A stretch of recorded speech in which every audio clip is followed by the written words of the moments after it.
तुम्ही म्हणत असाल साडी वगैरे घालून आवरून गवतातून मी कुठं चालली आहे, तर पुढे व्हिडिओमध्ये कळेलच तुम्हाला मी कुठे चालली आहे।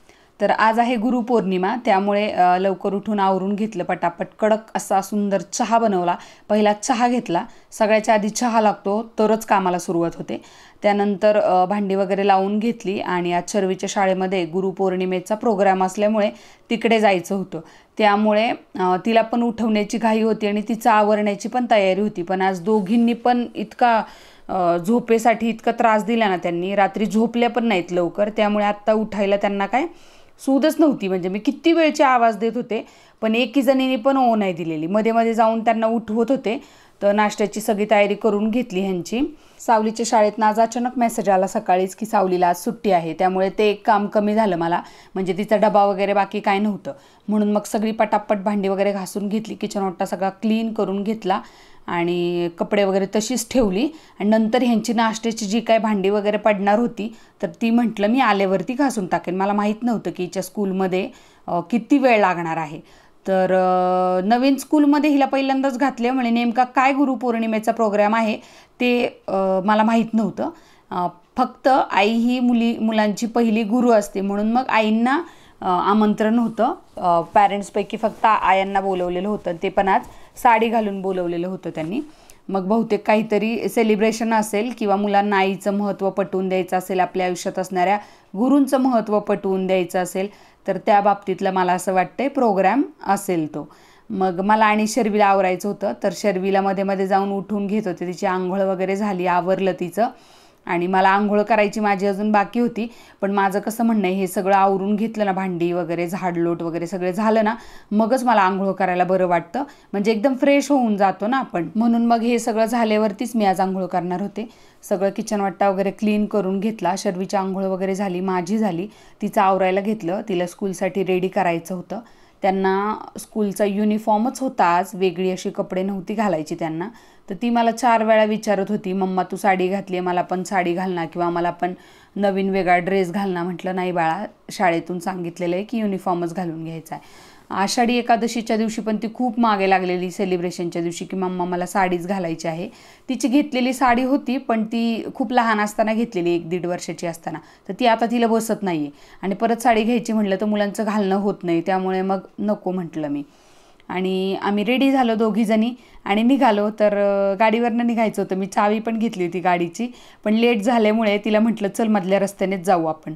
मग ती पुढे आणि मी मागे, असं आम्ही पोचलो स्कूलमध्ये। आणि मधला रस्ता थोडा जरा डेंजरच आहे, तर बघत बघत आलो आम्ही। गेल्या पहिला चहा घेतला आणि शर्वी खेळायला लागली, सगळे फ्रेंड्स वगैरे आले होते तिचे, सगळ्या आया आल्या होत्या आणि सगळ्या छान नटून थटून साड्या घालून आल्या होत्या। तर काहीतरी चेंज असं छान वाटतं ना शाळेमध्ये सुद्धा। तर मीटिंगला वगैरे पण शक्यतो मीच जात असते मुलांच्या।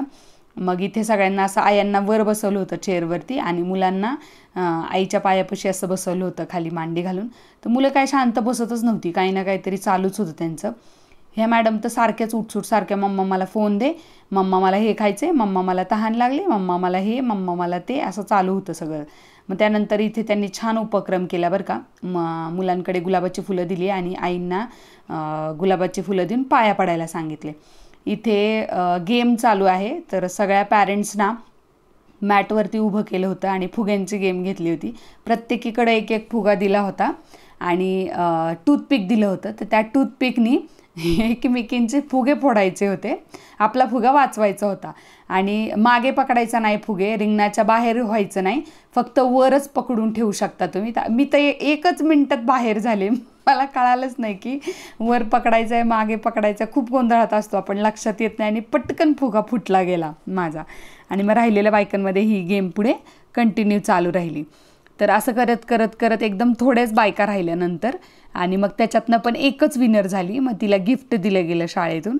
पण हे छान होतं, म्हणजे गेम खेळण्याचं हे ना, बायकांना भारी उत्साह असतो असा, आणि मुलांना एकदम मागे तिकडे ठेवलं होतं। खरं तर मला असं वाटतं सेकंड चान्स द्यायला पाहिजे होता, म्हणजे थोडंसं मन लावून मी पण खेळले असते. पण आधी व्यवस्थित रूल्स ऐकून नाही घेतले ना की मग असं होतं. नंतर काय केलं, ह्या बायका सगळ्या गाण्यावरती आहे ना मागे मागे यायला लागल्या, म्हणून मग टीचर्स लोकांनी असा राऊंड केला आणि राहिलेल्या 3 जणींना असं आतमध्ये पकडून ठेवलं आणि मग एकामेकाचा फुगा फोडण्याचे खूप प्रयत्न चालू होते. शेवटी तुझं माझं करता करता ते फुटले दोघींचे फुगे आणि त्यातली एकच जण विनर झाली. हे बघा, मी थोडंसं झूम करून दाखवते. एक आऊट झालेली, आता दोघीच राहिलेत ह्या. खूप मजा आली बरं का. सगळ्या चिअर्स करत होत्या एकमेकींना. ते फुटला, ग्रीन साडीवाली आहे ना त्यांचा फुगा नंतर फुटला आणि ह्या ज्या ब्लॅक साडीवाल्या आहेत ना त्या विनर झाल्या. इथे स्वामींची खूप मोठी मूर्ती ठेवली होती. पाया वगैरे पडून झाला आमचं. त्यानंतर जेवणाच्या पंक्तीला बसवलं सगळ्यांना आणि वदनी कवळं घेता वगैरे म्हटलं मुलांनी छान. मग जेवण झालं आणि मग शर्वीचे पप्पा आम्हाला न्यायला आले मधल्या रस्त्याने, कारण ते आले होते घरी पण माझाच राहिला फोन करायचा त्यांना. मग पार निघताना मी फोन केला तर ते म्हटले आता मधनं येतो. मग ते आले आणि मग शर्वीला असं पाठीवरती उचलून घेऊन चालू लागले. मग आता घर काय जवळच होते. ही समोरची बिल्डिंग जी दिसते ना व्हाईट कलरची तीच बिल्डिंग आहे आमची. तर मधल्या रस्त्याने अगदी 5 ते 6 मिनटातच पोचतो तिथे आम्ही. फक्त हे जे आहे ना आजूबाजूचं गवत खूप वाढलेलं आहे त्याच्यामुळे भीती वाटते जायला इथून, बाकी दुसरं काय नाही. इथे पण आता थोड्या दिवसांनी कन्स्ट्रक्शन होईल, हा पण मधला रस्ता बंद होऊन जाईल. आणि काय झालं, ही साडी, शर्वीची बॅग असं सगळं सांभाळत मला चालणं इतकं मुश्किल होत होतं. त्यात मी चप्पल थोडीशी वेगळी घातली होती, त्याच्याने खालचा रस्ता बघा पायवाट आहे, तर चालताना इतका त्रास होत होता. चालण्याची सवय नसल्यामुळे असं होतं बरं का. मी मध्ये मध्ये जायची चालायला, पण हे परत कामामुळे आणि सगळ्या गोष्टींमुळे परत थोडंसं मागं पडलं. तर आज ठरवलं होतं की आज संध्याकाळी थोडंसं का होईना पार्किंगमध्ये खाली चालायला जायचं. कुणी नाही आलं तरी मी एकटी जाणार होते. तर इथे मी तेच सांगते आहे की चालायची सवय नसल्यामुळे आता दम लागतो आहे खूप. आणि साडीमध्ये मेन म्हणजे चालायची सवय नाही आहे. कुठेही जायचं असलं तरी पटकन गाडी काढतो आणि जातो आपण, म्हणून हे सगळं होतं. शेवटी फायनली आलो बाई आम्ही गेटपाशी सोसायटीच्या. मला इतकं बरं वाटलं. सगळं घरातली कामं वगैरे आवरली आणि संध्याकाळी मग मुलांसोबत मी खाली गेले, जरासं चालून घेतलं आणि मुलींनी दोघींनी सायकल चालवत होत्या. ही शर्वी गेली बघा आणि आता सावली पण खेळते सायकल. तिने सीट खूप उंच करून घेतलं आहे. तर असा होता माझा आजचा दिवस. तुम्हाला व्हिडिओ कसा वाटला नक्की कमेंट करून सांगा.